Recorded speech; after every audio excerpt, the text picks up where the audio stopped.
नमस्कार दोस्तों, स्वागत है आप सभी का आपके अपने YouTube चैनल पर। दोस्तों, इंडिया पोस्ट की तरफ से नोटिफिकेशन जारी कर दिया गया है, जो कि इन लोगों 44,000 प्लस पोस्ट के लिए आवेदन की तिथि भी घोषित कर दिया है। तो दोस्तों, इस वीडियो में हम बात करेंगे कि एलिजिबिलिटी क्राइटेरिया क्या क्या है, योग्यता के लिए योग्यता क्या क्या है दोस्तों, मेरिट से भर्ती होगी या फिर एग्ज़ाम होगा, उन सभी के बारे में बात करेंगे। और सबसे बड़ी बात दोस्तों, क्या PWD और EWS सर्टिफिकेट सभी के लिए ज़रूरी है या फिर कुछ कैंडिडेट के लिए ज़रूरी है, उन सभी के लिए बारे में बात करेंगे। तो दोस्तों, हमने नोटिफिकेशन ओपन कर लिया है, आप देख सकते हैं गवर्नमेंट ऑफ इंडिया पोर्टल हमने ओपन कर लिया है। तो दोस्तों, बात करते हैं कि पहले दोस्तों रजिस्ट्रेशन शेड्यूल या फिर एडिट करेक्शन के बारे में, जो कि डेट इन लोगों ने कब से कब तक रखा है। तो दोस्तों, डेट की बात करेंगे 15 जुलाई से आवेदन की तिथि चालू हो चुकी है और कब तक चलेगा दोस्तों, 5 अगस्त तक। और करेक्शन की बात करें दोस्तों, इन लोगों ने 6 से 8 अगस्त तक दिया है करेक्शन की, दो दिन का समय दिया इन लोगों ने करेक्शन करने की। अगर आप फॉर्म फिल करते समय कोई गलती कर देते हैं तो उसको आप करेक्ट कर सकते हैं। आगे बात करते हैं दोस्तों जॉब प्रोफाइल की। तो इसमें दोस्तों लगभग 3 तरह के जॉब देखने को मिल जाएगा। पहला नंबर दोस्तों ब्रांच पोस्ट मैनेजर की जॉब है, दूसरा है असिस्टेंट ब्रांच पोस्ट मैनेजर की और तीसरा है डाक सेवा की। तो दोस्तों, बात करते हैं कि इन सभी के लिए इन लोगों ने सैलरी और अलाउंस किस प्रकार का रखा है, उन सभी के बारे में बात कर लेते हैं। दोस्तों, देख लीजिएगा, ब्रांच पोस्ट मैनेजर की सैलरी है 12,000 से लेकर 29,380 रुपये तक।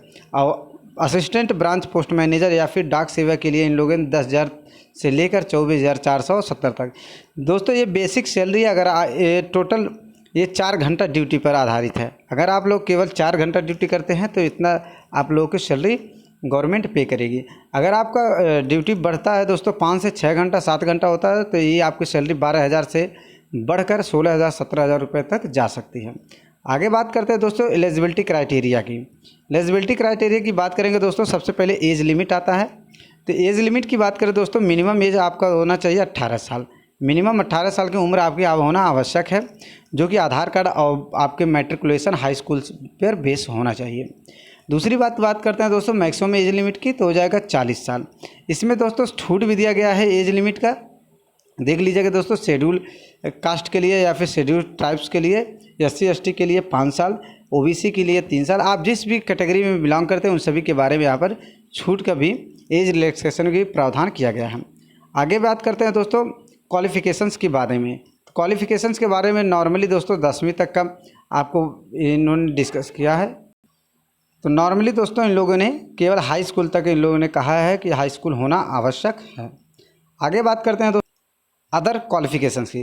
अगर दोस्तों आपके पास हाई स्कूल का डिग्री है तो ये मार्क सर्टिफिकेट है, तो ये तो इतना फुलफिल करता है क्राइटेरिया को। लेकिन दोस्तों इसके अलावा आपके पास क्वालिफ़िकेशंस क्या क्या होना चाहिए, किस चीज़ का नॉलेज होना चाहिए, इसके लिए सर्टिफिकेट नहीं मांगा है दोस्तों। केवल नॉलेज की बात किया है, तो आपके पास कंप्यूटर बेसिक नॉलेज होना आवश्यक है। आपके पास साइकिल चलाना भी आना चाहिए, आपके पास वहाँ का लोकल लैंग्वेज पता होना चाहिए। जहाँ के लिए आप अप्लाई कर रहे हैं तो वहाँ के लिए आपको लोकल लैंग्वेज आना चाहिए।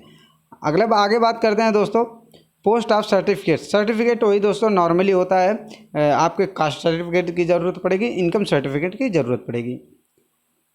और दोस्तों जितने भी सर्टिफिकेट की आवश्यकता पड़े हम आपको बारे में नीचे आपको पूरा डिटेल जानकारी देने वाले हैं।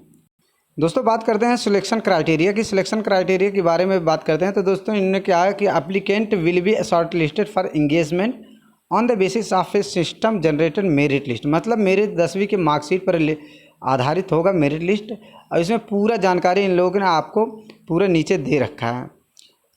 तो बात करते हैं दोस्तों किस प्रकार का मेरिट बनने वाला है। तो दोस्तों मेरिट की बात करते हैं तो ये हो जाएगा, इन लोगों ने दोस्तों मार्क्स नंबर पर डिपेंड नहीं किया, इन्होंने डिपेंड किया है कि ग्रेड पर। अगर दोस्तों आपका 90 से ऊपर नंबर आता है किसी में तो A1 ग्रेड आपको मिलता है, तो उसमें आपको 10 ये ग्रेड पॉइंट आपको यहाँ पर दर्शाना होगा। जिस प्रकार से आपको ग्रेड अगर A2 मिला होगा या फिर B1 B2 मिला होगा, आप अपना ग्रेड वहाँ पर दर्शा दीजिएगा, फिल कर दीजिएगा। उसी प्रकार से यहाँ पर मल्टीप्लिकेशन फैक्टर से वो लोग अपना अप्लाई करके आपका मेरिट लिस्ट में शॉर्ट लिस्टेड करेंगे। यहाँ पर दोस्तों आपको पूरा नंबर नहीं डालना है, आपको केवल ग्रेड के हिसाब से आपको नंबर डालना है। अगर वहाँ पर देखिएगा ग्रेड दिया होगा, ग्रेड के हिसाब से आप अपना फुलफ़िल करिएगा। आगे बात कर लेते हैं दोस्तों फिजिकल वेरिफिकेशन के बारे में। दोस्तों फिजिकल वेरिफिकेशन से ये रिलेटेड नहीं है कि आपकी दौड़ करवाई जाएगी या फिर आपके कुछ फिजिकल टेस्ट लिया जाएगा। फिजिकल वेरिफिकेशन से मतलब है दोस्तों आपका जो डॉक्यूमेंट है वो डॉक्यूमेंट को देखा जाएगा कि आपने जो जो वहाँ पर आपने फिल किया है वो फिर सही है या फिर नहीं है।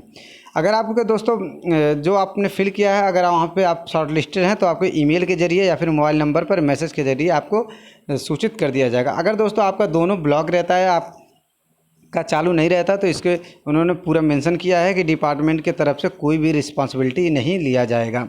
मतलब आपको दोस्तों आपको पूरा केयरफुली आप फिल कर दीजिएगा फॉर्म, मोबाइल नंबर और ईमेल आप अपना एक्टिव रखिएगा। आगे बात कर लेते हैं दोस्तों कि क्या क्या डॉक्यूमेंट फिजिकल वेरिफिकेशन में लगेगा। सबसे इम्पॉर्टेंट ज़रूरी बात है दोस्तों डॉक्यूमेंट क्या क्या लगेगा। यहाँ पर दोस्तों सबसे पहले आपको लग जाएगा कि मार्कशीट सभी के लिए ज़रूरी है। मार्कशीट तो सभी के लिए, आइडेंटिटी प्रूफ भी होना चाहिए, आधार कार्ड होना चाहिए, पहचान पत्र या फिर पैन कार्ड होना चाहिए। कास्ट सर्टिफिकेट भी सभी के लिए ज़रूरी है। अब दोस्तों बात करते हैं PWD सर्टिफिकेट या फिर EWS इकोनॉमिकल वीकर सेक्शन के लिए। तो PWD सर्टिफिकेट अगर आपके पास डिसेबिलिटी है, अगर आप लंगड़े हैं या फिर आप अंधे हैं या फिर गूंगे हैं, इन सभी के से हैं तो आप एक सर्टिफिकेट बनवा लीजिएगा। ये केवल उन्हीं स्टूडेंट के लिए है जो जिनमें कुछ कमियां हैं। और EW इकोनॉमिकल वीकर सेक्शन के लिए अगर आप बनवा लेते हैं तो ठीक है, नहीं बनवाते हैं तब भी कोई दिक्कत वाली बात नहीं है, लेकिन हम कहेंगे आप बनवा लीजिएगा। ट्रांसजेंडर सर्टिफिकेट की बात करते हैं दोस्तों, अगर ट्रांसजेंडर में है तो बनवा लीजिएगा, नहीं तो कोई आवश्यकता नहीं है। डेट ऑफ बर्थ प्रूफ की आवश्यकता आपको यहाँ पर मार्कशीट के जरिए हो जाती है, मार्कशीट और आधार कार्ड के जरिए हो जाती है। अगर वहाँ से आपकी नहीं होती है तो एक अलग से बनवा लीजिएगा। और दोस्तों medical certificate issue by government medical officer of any hospital and government, ये दोस्तों आपको बनवाना ज़रूरी है। आप कहीं भी सरकारी हॉस्पिटल में जाइएगा, यहाँ से मेडिकल सर्टिफिकेट बनवा लीजिएगा। और दोस्तों नीचे certificate of issue bye competent authority of, ये दोस्तों आपको ज़रूरी नहीं है। अगर आप अरुणाचल प्रदेश से या फिर कहीं से बिलोंग करते हैं तो इसके लिए आपको ज़रूरत पड़ती है। यहाँ पर देख लीजिएगा इन्होंने मेंशन किया अगर आप अरुणाचल प्रदेश से हैं तभी आपको ये आवश्यकता पड़ेगी। तो दोस्तों यहाँ पर हम लोगों ने पूरी डिटेल जानकारी लिया है कि इंडिया पोस्ट डाक सेवा से।